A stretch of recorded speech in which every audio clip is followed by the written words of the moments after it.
Vamos começar, Felipe? Vamos. A gente já Eu começo em tá... português ou em inglês? sei que nada. Acho que tá... Começa em português. Começa em português, é a iniciativa da Ace Brasil. Talvez só avisa que você vai passar para inglês depois. Tá.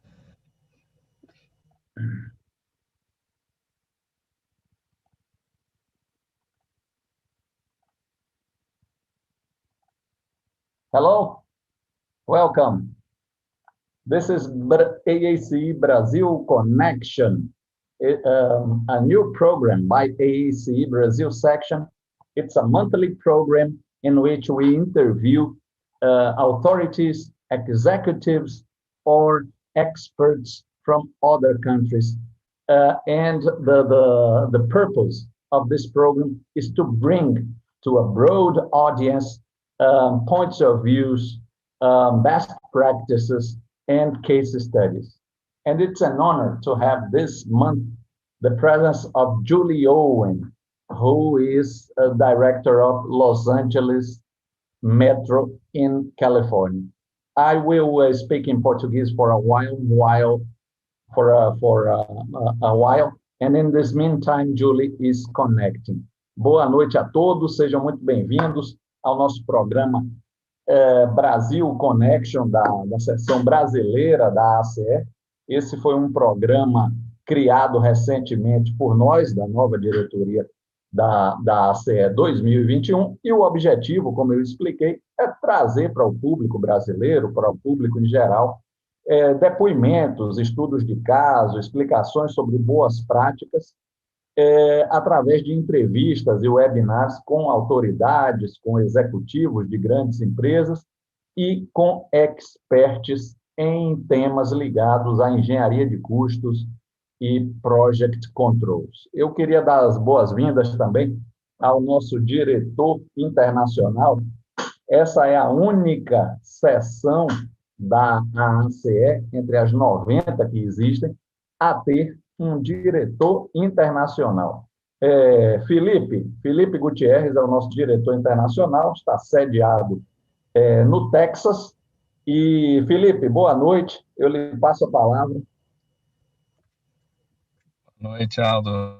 Obrigado novamente. É um prazer participar do programa aqui, que apesar de estar no comecinho, já tem tido bastante feedback positivo. Vou me desculpar que eu não estou conseguindo fazer meu vídeo funcionar, mas espero que a conexão esteja boa. Como você estava comentando, esse programa está sendo bem legal porque ele está justamente cumprindo o objetivo de trazer experiências e conhecimento de profissionais da nossa área de várias partes do mundo. Por enquanto a gente está bem focado aqui nos Estados Unidos, por uma questão de talvez logística, facilidade e proximidade com a turma que está aqui, pelo fato de eu estar morando aqui, mas é um programa que também tem já no seu radar o objetivo de entrevistar e de trazer esse conhecimento de pessoas de outras partes do mundo. Então, em pouco tempo, isso vai começar a acontecer. Yes. Philip, now let's speak English, because there are people from other countries, and maybe in English we can have a better conversation and be understood. So I would like you to say where you are from, you, the attendees, you who are watching at YouTube. Please tell us where you are from, so that we can have we can have the big picture. So I'm trying to contact Julie Owen. She's already trying to get connected. And Felipe. Yeah. Okay, thank you, Aldo. Yeah, so Julie is having one of those technical difficulties, which is, I'm sure is not new to anyone who is doing those webinars these days. So before, especially for us, doing business in Los Angeles, like Julie, or in Brazil, like, where you are, Aldo, and even here in Texas as well, in Houston, Before we used to discuss, how the traffic jam was a big problem, and if we were late, it was always part of the discussions before a meeting. And nowadays, we have those technical limitations from time to time that we are experiencing right now. So I think that just talking about that, one of the things that will be interesting that we'll be listening today from Julie is exactly the objective of the program she's responsible for. As we all know, Los Angeles is a city that suffers quite a bit with intensive traffic jams, and it's growing, never stops growing. So one of the challenges that Julie has in the program she's responsible for is related to being able to provide public transportation of quality that allows people to commute from to work, from work or from home to work and all the way around on a daily basis. So it's something that is very interesting, not only because it's a massive project and a massive program, actually, but also because it touches on a challenge that we all have, right, in all of our respective jurisdictions. So let's just hope that Julie can, she's rebooting her computer right now, so let's hope that this resolves the issue. But yeah, despite the technical difficulties, I guarantee everyone this is going to be an interesting conversation. So please hang in there. Just give us a few more minutes and Julie will be with us very soon. So as Aldo, you mentioned that you are asking people to tell where they come from in YouTube. Can you see that already? Do we know where people are connecting from?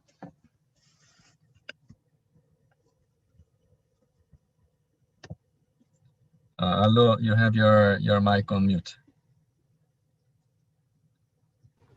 Yeah, I'm talking to her. She said she's ready to go. She's getting connected. Let's give her some seconds, and I'm sure she will be with us in a few seconds.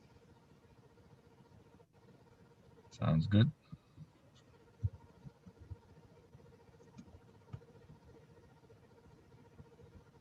Yeah. We deal with the project management, and one of the most important things, lessons learned, is try to have everybody connected half an hour before the webinar. She said almost in, so let's hope Julie will be with us in a few seconds. Yeah. And please tell us in the chat box of YouTube if you were a member of Aace and how you knew about this webinar. If it was recommended by a friend, if you are a member, if you received our newsletter, or you saw in social network. In YouTube, can you see that already?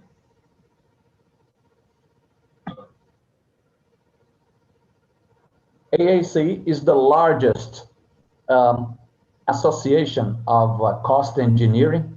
It's a big association. We have around 10,000 members worldwide, and Brazil section has been active since 2012. So we have been active for 9 years now. And we have our mission is to disseminate best practices of cost engineering, encompassing cost estimating, feasibility studies, planning, scheduling, risk management, and program and project management. So now that Julie finally is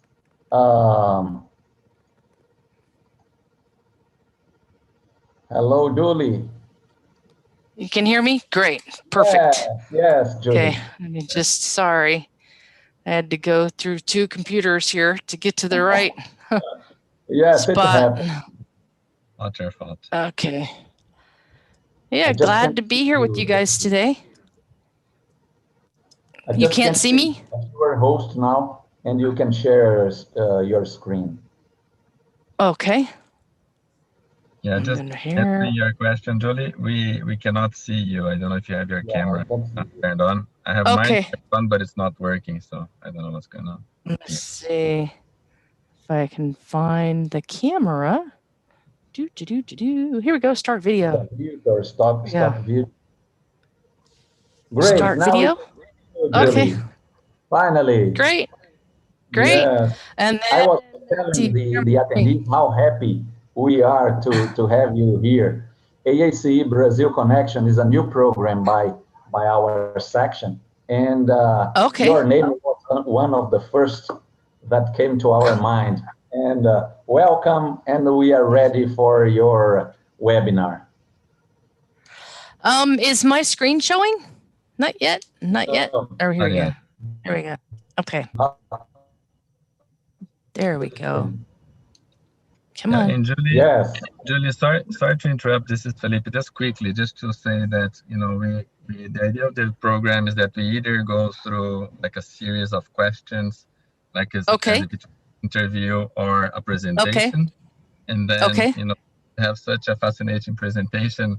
We thought, you know, you just go ahead and do the presentation, and we're gonna allow the public, the audience, and the people who are listening to you to make questions through the chat on YouTube as it's being streamlined, and then we're gonna tell you what they're asking. You know, I'll ask them to go ahead and write in English or in Portuguese. Feel free to do so, and we'll translate whenever it's in Portuguese. Okay, great. So just a little bit about myself. I work at Los Angeles Metro for the past 12 years. We have a $120 billion capital program getting ready for the Olympics. I love to travel. So been to Sao Paulo and Rio. So one of these days I'll go to Aldo's hometown. So pretty soon. LA Metro is the third largest public transportation system in the United States, behind New York and Chicago. However, interestingly, we are the biggest by population. We serve 88 different cities in the Los Angeles area, in Los Angeles County. We have a huge area that we cover. And we've been adding investment recently, and creating jobs in the LA region and making a hot construction market. So, however, one of the unfortunate situations is that before COVID, we had some of the worst traffic in the country. So there was a study that said, you know, how much traffic we had. And that was what helped us vote in these ballot measures. And these sales tax ballot measures are what's helping fund the transportation in Los Angeles. So you can see here's our current map in Los Angeles, and we're growing quite a bit, especially because we're getting ready for the Olympics. One of the things that happened a couple years ago was there was an audit. They were concerned that because our capital program was growing so fast, and how are we going to keep up with the program? They wanted us to do some benchmarking and look at best practices and, you know, ways. Basically, the bottom line is they wanted to make sure that we could deliver these projects on time and within budget, because we are collecting tax money from the public, and public trust is very important. So some of the findings from the audit were, one, they wanted us to have a better training program, organizational training program, leadership development. You can imagine with a program of this size, as a government agency, we're not allowed to grow very fast, because once they hire us, they can't fire us. But we had to put some staff augmentation contracts together, so that we would have strategic staffing using consultants. They wanted us to improve our budget development process, looking at risk management, looking at lessons learned, having a stage gate review process, and then also looking at capital project delivery. I'll go into each of these findings individually. So specifically talking about training, we developed a training program that starts as early, here down in, high school, developing a pool of transportation. And what we did is we went to the most socioeconomic challenged. I don't know if you guys have ever seen the movie Straight Outta Compton. We went to Compton, California, where they've got big homeless problems, gang problems, and we found a lot of children that were homeless, and we put them into this boarding school, and we're giving them a career in transportation. The Workforce Initiative Now program is at junior colleges, developing trade programs for people, for mechanics, for bus drivers, for all the specialized services that you need in transportation, because we know we're going to need people.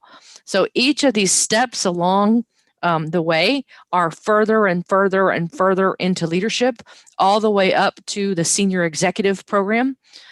So very interested in developing talent. Excuse me, page down. There we go. Consultant staffing, right? Making sure the last thing we want to do is have our agency add so many people, and then we don't have projects, and then we have to lay them off, right?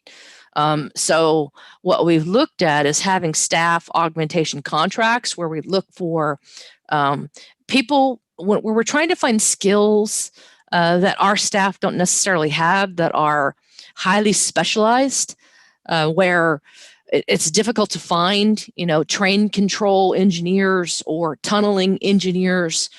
So finding those people through consultants allows us to have a steady, level of employment at Metro, and then avoids us laying off people. Now, budgeting, this was an issue that we were setting our budgets way too early. And we were setting budgets for, an entire project before we had done really any engineering. And we were having some problems because we were having overruns.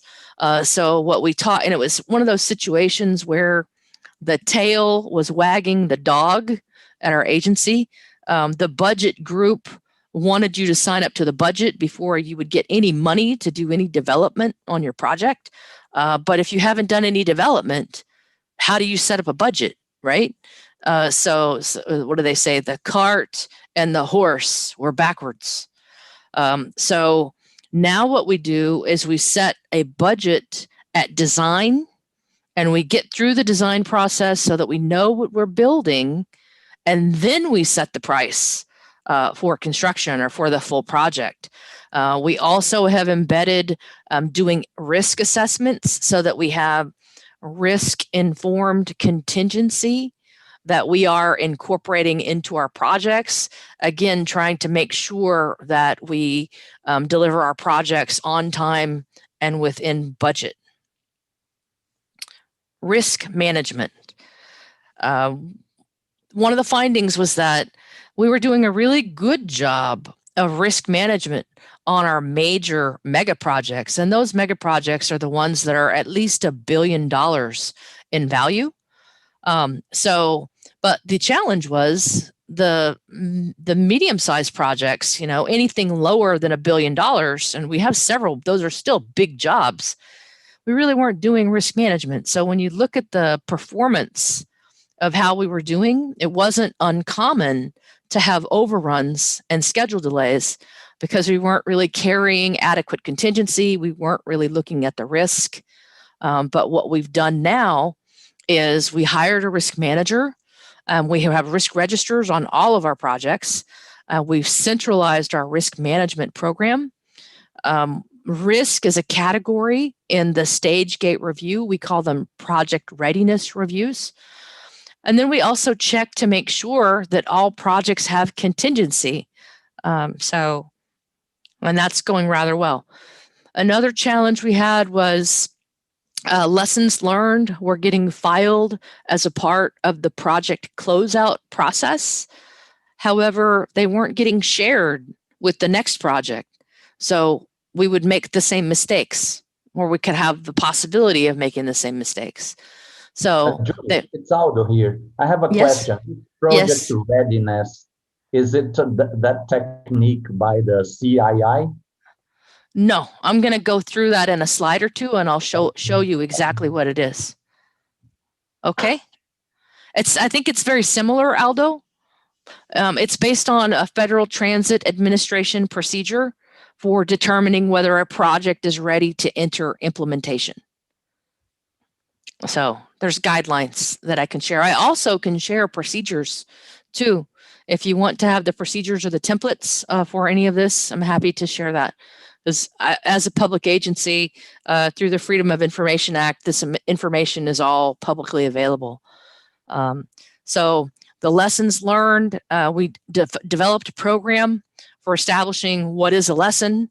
And I'm going to share an example with you. And I've got a nice chart I'll show you in just a moment, where we were delivering several design build projects, and we were not having, it was difficult. Let me see if I can get this out of the way. There we go. So maybe that can see the slides better. Where we had a case study of one project that took everything to 30% design and then bid the project, another one that went to 45% design, and another that went to 60% design. And interestingly, we found on these complex, mega projects that often have tunneling involved, that when we took the riskier elements up to a higher level of design, we had better results. So let me share this with you for a moment. So it's 3 projects. One project, we took everything to 30% design, and then we bid the project. We had stakeholder problems, we had right-of-way problems, we had challenges with, our underground geotechnical issues, and then also some issues with utilities and, some of our requirements for operations, fire life safety, et cetera. The next project, because you can see project A has lots of red, right, and yellow, and no green. Project B, where we took some of those elements of design and we advanced them a little bit further, we had a better result, but we still had not enough money to deliver the project, actually.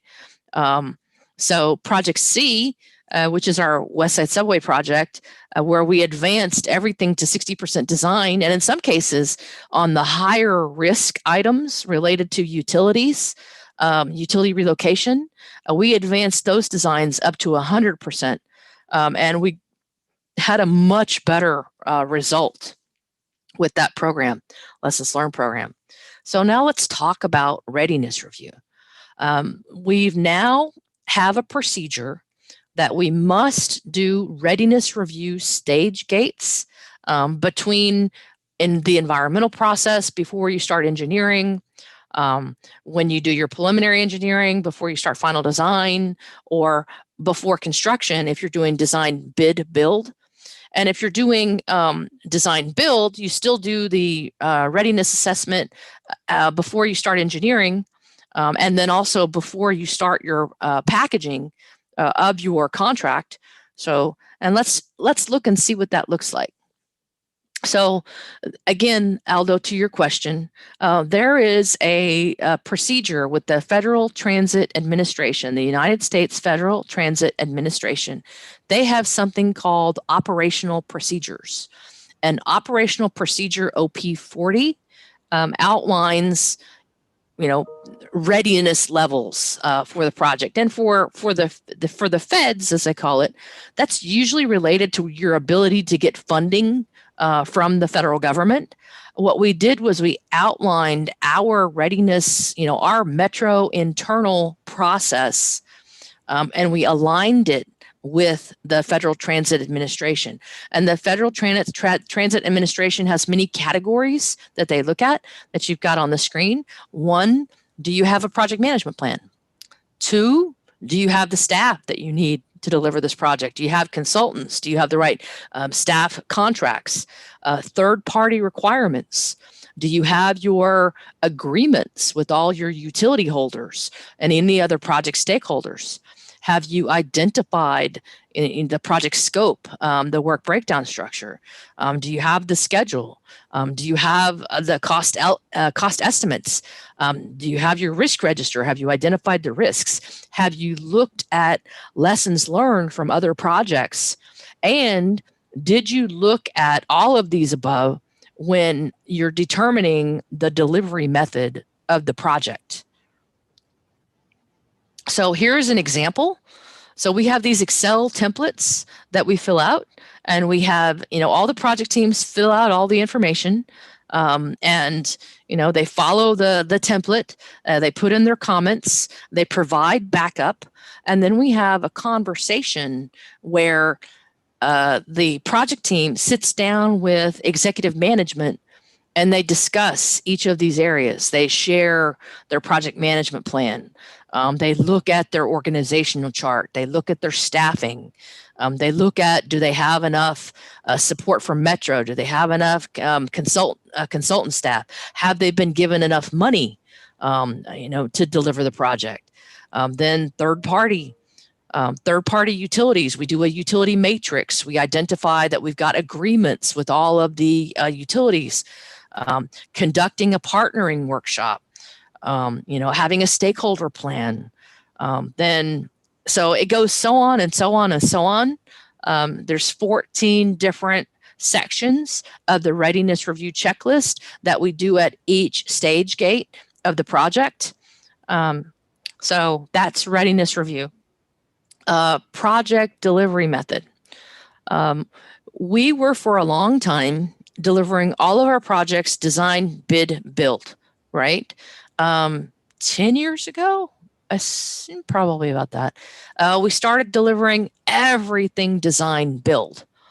And as I showed you on the lessons learned chart, where you could see the red and yellow and green, we were having okay results, but not as good as we would like using design, build.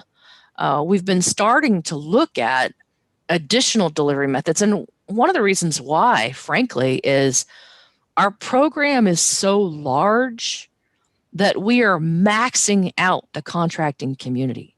And certain contractors prefer different types of delivery methods. So we've been looking at alternative delivery methods like public-private partnerships, like construction manager, general contractor, CMGC, or progressive design build. What management says is they like to have all of the tools in the tool belt so that we have a variety of project delivery methods that are available, but most importantly, that you are evaluating your project to determine, based on your project, what is the best delivery method for your project. So we have several different criteria that we look at: the size of the project, the type of the project, the complexity, the design, how much control do you need to have over the design. So stakeholders, utility relocations, right-of-way, permitting. So all of these different categories are part of a checklist that we go through, that I'm going to show you a sample right now. So we have a scoring matrix, several different scoring matrices that score these, and the higher the score, or I should say the opposite, the lower the score, the more applicable to design, bid, build. The higher the score, the more you should be looking at an alternative delivery method. And then we take, if it classifies for design build, then we have another chart that looks at, well, maybe P3 or maybe progressive design build, right? So we have these templates in place, and management is required to prepare all of this information, prepare a memo, give it to executive management so they can say, yeah, that makes sense. If you want to do a construction management general contractor contract type on this project, that makes sense. So I know I've gone through and hopefully got enough time for questions here. So I've gone through our audit. So you may be saying, what's next, right? One, we're always looking for ways to improve because nobody's perfect. We're not perfect. We're looking for ways to, continually do better. I talked about a leadership program, leadership development program that we've got, but we do need a technical training program also. We've recently implemented a, what do they call it? Quality management oversight program where we're doing quality assurance and performance audits of our projects. And then we've also delegated financial management so that now when a manager signs up to a entire life cycle budget, they are given the authority to manage. As long as they manage within that budget and they have contingency in that budget, they don't have to go back to the board to ask for approval of every change. That has expedited our change process significantly. We've implemented Oracle Primavera Unifier for workflow electronic document exchange. And then we have also implemented a centralized claims management department. We used to have claims where we would have a corridor and then we would have a construction management contract, and they would have claims on that corridor. And then, project A, project B, project C, different, claims teams. But what we found was that the contractors were talking to each other. So they would say, hey, I got a change order over here on project A, project B, and project C. You should look at that. Maybe you can get, money also. So we said, geez, we should do a better job of centralizing our claims so that we can have specialists and areas and they work on all projects. So we've hired Arcadis as a 10-year claims contract for our program. So that's all I have. I think the next one is questions, if there's any questions. Yes, Julie, we have some questions. Felipe, would you like to make a question for Julie? Well, I'll make the first one, Julie. Okay. It's a question from Calgary, Canada. Okay. By Frank. He's Okay. asking, are you collecting data from the executed project for future reference? Yes. We have a historical cost database that we keep a lot of different information because we do parametric estimates for our future projects. So we have an estimate that keeps things like, how much did that project cost per mile? So that then we can say a light rail project in a heavily urban area costs this much money per mile.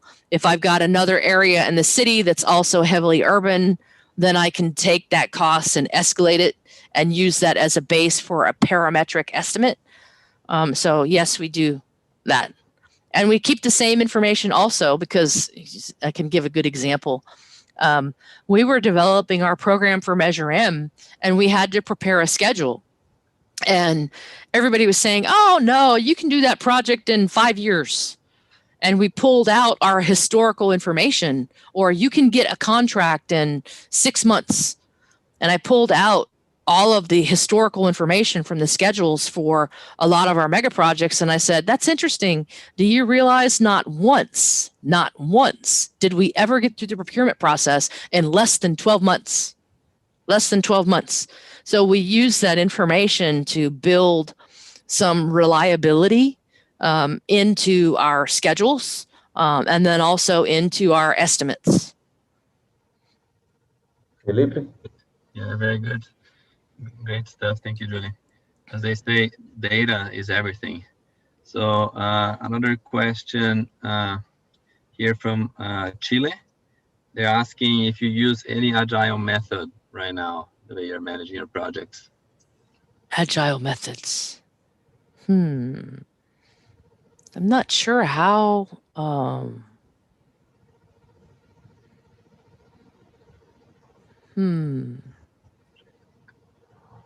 Maybe for smaller projects, but not for big construction projects, right?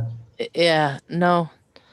I know that's common in our IT projects, but not necessarily in our big, heavy civil projects. Good. Thank you. I have a personal question. Being a construction auditor myself, so I have the impression that a lot of the improvements and a lot of the implementations that you guys have done across the board over time were a result of a combination, obviously, of your own experience as an organization and professionals, but also as a result of the audit you mentioned. So I'll be curious and interested to hear a little bit more about the value of that audit, not monetary value, but obviously how much value could get out of it, and about the process itself. Was it internally done? Was it did you use consultants to do it? If you could tell us a bit more about that, that would be interesting. So it was our inspector general that decided she wanted to look at construction management best practices, and she went out and she hired, she issued a request for proposal to her audit bench, and then hired a firm to come in and do an analysis. And I want to say the process took 6 months of interviews and reviewing data. It was very in depth. And then when we got the report, which I can also send you a copy of the report too, if you want, there were 395 findings. 395 findings. But when we found out, when we looked at it, and we start to pull these apart, we found out we kept hearing the same thing over and over again.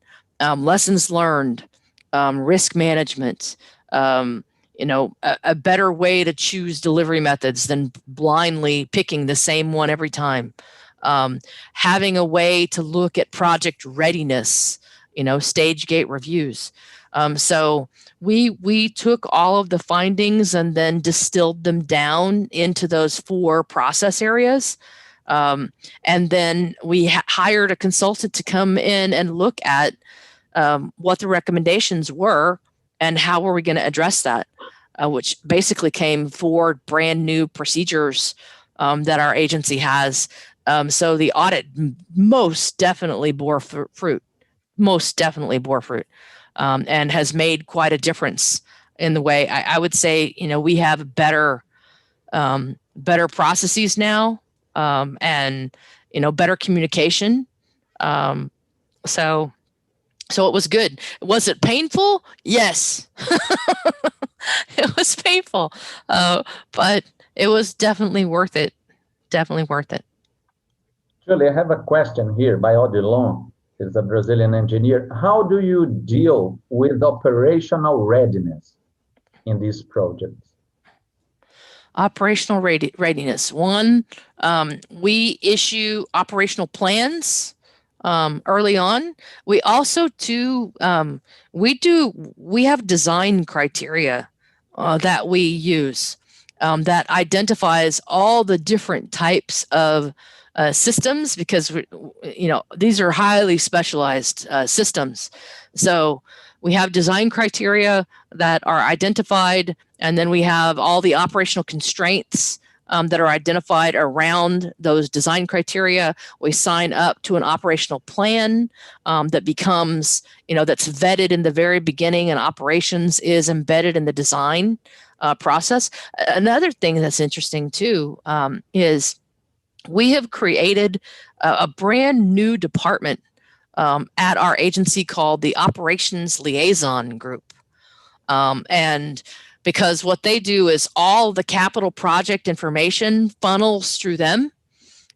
So they're on top of everything that's been requested, all the different designs, all the RFIs, through the environmental process, through the engineering process, through the construction process. And they make sure that the right people in operations are seeing, that any questions that are asked, any challenges that happen in the field. And then they're also heavily involved in planning and getting ready for our systems integration testing that has to happen. And then all the operational, training and everything getting ready for, because we self-perform all of that operation work ourselves because we are a union shop. So we protect those jobs of our union staff. So the ops liaison group, I would say before, when we didn't have that department that managed all the communication and made sure that, they had touch points, we had some near misses. I'm not trying to say, I mean, there were some surprises in operations where all of a sudden they said, why did you do that? We can't accept that. And then you have to go back and do a design change to fix something after it's already been built. So that's not really happening anymore. Now, also, we have to be really careful too, because sometimes there's trade-offs where operations may want to gold plate the design. So because they want to reduce their, in operations cost. So we have to trade, what's the best decision? Do we pay? Are they involved in the stage gates? Yes. All of the support departments are involved in the stage gates. So, and they have to sign off that they agree. Right. Julie, I have another question here by one of our directors, André Fiuza from Brazil. He's asking how useful are AACE recommended practices for a huge program such as LA Metro? We use some of them, but honestly, not many of them, because we use the time impact one, but because our transit projects are regulated by the Federal Transit Administration, and because the Federal Transit Administration has its own standards that it wants, honestly, everything that we do is in accordance with FTA process and procedure. We've embedded that into our process and procedure. So we use the recommended practices, for reference, especially with my junior staff. But I guess that answers your question. Yes, Felipe. Well, Felipe is mute. No, I'm here, Aldo. Sorry, I did get it. Lean construction principles. I'm sorry? Another question from Chile. Okay. Does LA Metro use lean construction? Yes. We've been doing pool planning on some of our projects. So some of the areas where we do it more, honestly, because that doesn't really lend itself really well to a big, heavy civil job. But where you have where we did pool planning and lean was on one of our maintenance facilities. So we had everybody pulling Post-its and putting all the trades and color coding, and doing that, 2-week look ahead every 2 weeks. And that was because we had, people sharing spaces trying to do, work in the same space. So it was pretty successful. So it was good. I haven't seen it really on a big transit job yet. Felipe? Yeah. Hi, Julie. Adult, we always find, at least I find interesting to get to hear as well about in those big capital programs is how do you guys deal with disputes? I mean, I guess you're always trying to do all those improvements because you want to avoid them, obviously, but sometimes they're unavoidable. So are you using dispute boards? Are you going to, AGR arbitration? Yeah, one of the challenges we're having right now, honestly, and this is very timely, we're talking about this, is We have contractors, because we're a public agency and we do things low bid, or we have been doing things low bid. We have contractors that purposely, blow the bid and bid low and get the job, and then they kill us on change orders. And it's a big problem, because honestly, we don't really have the staff. When it becomes when they paper the job, so to speak, it becomes really hard. So we do have disputes review boards that we're using on all of, that's a standard clause in all of our contracts. We use DRBs all the time, and a defined claims process. But we are starting to look at possibly implementing, progressive design build or CMGC, because what we would like to do is to pre-qualify the contractors based on our past experience. Because there's one contractor we have right now that is so bad. We never want to work with them again, ever. Bad. So if we can pre-qualify them and screen them out and have the contract where it's based on qualifications and reputation and experience, and cost is a piece of it, but not the biggest piece, then we can start to partner with our contractors, because in those types of contracting relationships, we could set a guaranteed maximum price for the project, and then incentivize, the designer and the contractor to help us find ways to save money. And if they save money, then they get a share of the savings. That would be much better. So we're starting to look into that, because right now it is a very claims and litigious environment. I can say that we had one dispute with one contractor where we sued them for 25 years in court. So nobody wins when that happens. Nobody wins. Only the attorneys win. It's the same here. Julie, another question by Raul. Could Mrs. Owen give us more details about how the management of contractors' risk is done? The management of contractors' risk, not owner's risk. Well, yeah, I think it's okay. Owner's risk for in the construction contract. Well, one of the things we do as part of the risk management process is we manage through our risk register what risks are best for us to carry, and what risks we want to transfer to the contractor. And of course, any risks that we transfer to the contractor, we have to pay for, right? Because more risk means more money usually. So, we aggressively are managing those risk registers with our management team. We also incorporate those risks into our cost forecast, so that we're looking at, on a monthly basis, what are our pending and potential changes, and are also risks. So we're constantly looking at where do we think this project is going to finish, on cost or on schedule. So yeah, we have a pretty in-depth risk management process. And we also, too, I didn't go into it here because I tried to shorten the presentation and allow more time for questions.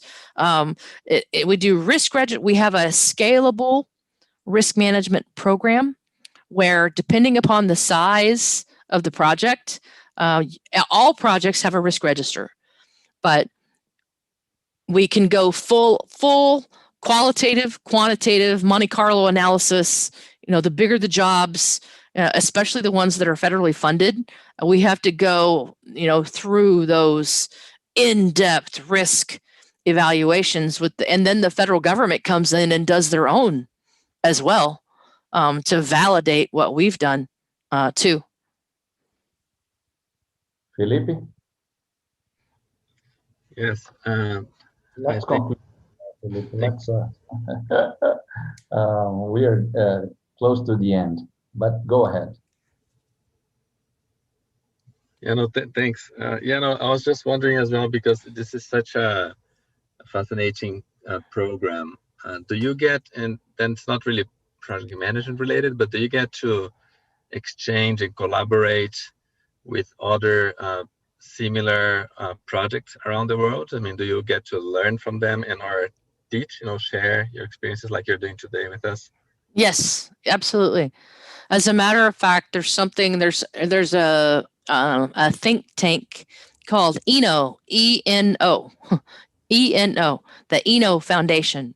And they are a transportation think tank. And what they've done is they've created something called the ENO Multi-Agency Exchange Program, where different transit properties across the country will send, people to go and look at other transit to share lessons learned. Everybody's given a case study project that it's almost like graduate school for transit, so we send 8 people per agency. We have different cohorts. And they have them across the country. So I did it. And when I did it, I got to go visit Atlanta, MARTA, Denver, RTD, Denver and Dallas and Los Angeles. And we spent a week at each property, and they would come in and they would give presentations. We would do tours of their facilities. They would tell us about their challenges. And it was really fascinating. It created a great network. And we share ideas for, from our fare payment to, one of my challenges I was looking at because of project controls is I was looking at how are they controlling their budgets. And that's how we ended up with our 2-step budget process. So I was able to say, wait, why are you making us sign up to a budget when we haven't done any engineering? Look what Dallas, Seattle, Denver, look what they do. Why can't we do that too? And then they said, oh, okay. You still need to have a budget, but you can have a design budget and sign up to that. We have to control the budget. And we said, fine, we'll give you a little budget in the beginning so we can do the design. And then we will set the entire program budget and all the contingencies. And that's been much more effective. Julie, let's go to the last two questions. One of them, how are you dealing with the COVID pandemic? Well, actually, the COVID pandemic, most of the dealing with it has been on the contractor side, making sure they have social distancing, the right protocols in place, et cetera. A lot of folks are telecommuting unless they are needed to be on site. Our construction program actually sped up because the perfect time to be in the middle of a street ripping it up is when there's no traffic. So we were able to, we had a big problem. You've heard of Beverly Hills? There's a place in Beverly Hills called Rodeo Drive, where all the really fancy shops, if you ever saw the movie Pretty Woman, shopping on Rodeo Drive. Well, we're building a station at Rodeo Drive, and they were really worried about impacts to their shopping season when we started to put in our excavation support system and all of our street decking and all of that. So we went to the city when COVID hit, and we said, look, everything's closed down. We want to close the street, for 5 weeks, and we want to get completely underground. We will button up the street. It'll be nice. We'll be out of your way, but we're going to, and they let us do it. We gained 6 months on our schedule. 6 months on our schedule just by doing that, by getting that full closure, was able to, it saved us a lot of money. So we haven't, yes, there's been some infections, obviously. And I think there was 1 or 2 contractors that passed away. But realistically, considering all of our projects were still going, that's not bad at all. So that's great. Well, many questions are popping up here. Do you use the BIM? We have just started using BIM on definitely our tunneling project and then another project. We don't really have a BIM standard for the agency yet. I would like to have that so that there's some consistency from one project to the next. And then further, although we get the BIM model, we don't have the software to do anything with it ourselves right now. So we simply take it from the contractor and give it to our designer because our designer does have the software. But I would love for us to develop in-house BIM capabilities so that we could do things like 4D, 5D, 6D. I would love to have a living model of our transit system as it grows so that we're not just looking at, as-built plans, 2D plans. There's a better way to do that, but we're slowly getting there, slowly. Right. And I have a question from Alexandre Rabelo, who is Petrobras cost engineering manager, and he's asking about contingency funds. Are they managed separately? Contingency is built into the full life of project budget, the life cycle budget, and it's managed by the controls team on behalf of management. We have a process where you have to document for each contract, right? Individually for each project, not necessarily each contract. Oh, okay. Because we build a big 12-mile corridor that might be multiple contracts, but part of an overall program. We have contingency, and then contingency is both we allocate it to contracts, and then we have unallocated as well. So we're constantly checking and have an audit trail. Every time we take money from one line to another line, we have to identify why, because we get audited on those things. And then further to his question also, FTA has standards that they check for contingency. And then, oh gosh, now they've actually become more strenuous lately. We've noticed they recently, was it P60, P50, P60, where now they've got a more strenuous requirement on contingency. And it's forced us to increase our value of contingency. So they check those contingencies at those milestones to make sure, because I think it starts at like 35% contingency when you're in preliminary engineering. And then it goes with, as engineering, becomes more refined, then the contingency slopes down. So, and the federal government is, and then also our own department, our risk manager is looking at the level of contingency for the phase of the project. And if the project is not carrying enough contingency, then that is a finding. It's a negative finding that management has to explain why. And then also to that point also, we do contingency drawdown curves. So we plot the plan against the schedule and the contingency amount, so that as we're taking money out of contingency, if we start taking money out too fast and the trend is bad. Like a burn rate, right? Yes, exactly. Yeah, it's a sloped curve. And we do it both on the cost side and the schedule side, looking at both, because that's how we predict, that we might have a cost problem or a schedule problem.